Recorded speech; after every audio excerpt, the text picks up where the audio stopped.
اللہ تعالیٰ نے یہ ایک فیصلہ فرمایا کہ جو بچہ جو حفظ کرے گا اس کے والدین کے سر پر نور کا تاج رکھا جائے گا. اور ظاہر ہے کہ جب جس کے سر پر نور کا تاج رکھا جائے گا، آپ سوچئے کیا سب کے سامنے اللہ روز محشر سر کا تاج رکھنے کے بعد اس کو جہنم میں بھیج دیں گے؟ اس میں تو چھپی ہوئی ہے یہ بات کہ ان والدین کی مغفرت یقینی ہے. ایک اور انعام کہ ان حافظوں سے یہ کہا جائے گا کہ کم سے کم 10 لوگ جن کو تم چاہو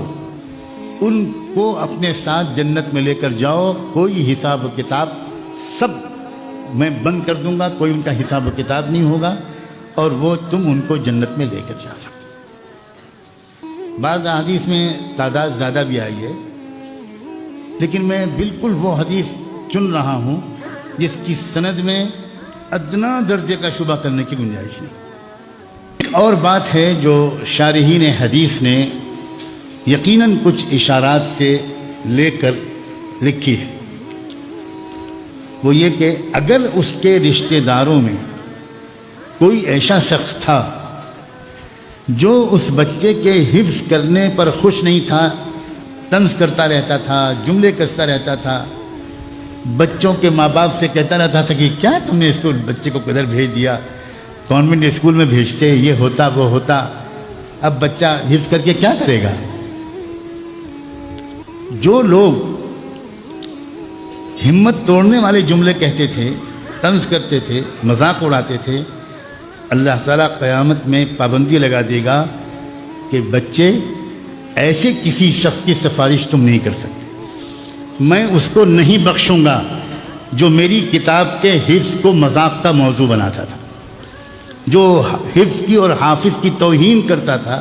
اور دل شکنی کرتا تھا، ہمت شکنی کرتا تھا. وہ چاہے کوئی بھی تمہارا ہو، اس کی سفارش میں قبول نہیں کروں. میں تو ان بندیوں کی سفارش کو قبول کروں گا جو تم کو پیار کرتے تھے، تمہاری قدر کرتے تھے، تمہیں محبت کی اور رشک کی اور عزت کی نظر سے دیکھتے تھے، ہمت بڑھاتے تھے، تمہاری اور تمہارے والدین کی مبارکباد دیتے تھے کہ بھئی واہ کیا بات ہے، تم نے بہت ہی اچھا فیصلہ کیا، بہت صحیح فیصلہ کیا. اس لیے حفظ کرنے والے بچوں کے تمام رشتہ داروں کو چوکنا ہو جانا چاہیے. ان کے حاشیہ خیال میں یہ بات نہیں آنی چاہیے کہ یہ فیصلہ غلط ہوا ہے. انہیں تو محبت اور رشک کی نظر سے ان بچوں کو اور ان کے والدین کو، ان کے سرپرستوں کو دیکھنا چاہیے. حضور اکرم صلی اللہ علیہ وسلم خود تو حافظ قرآن تھے ہی. جن بچوں کو حفظ قرآن کی سعادت ملی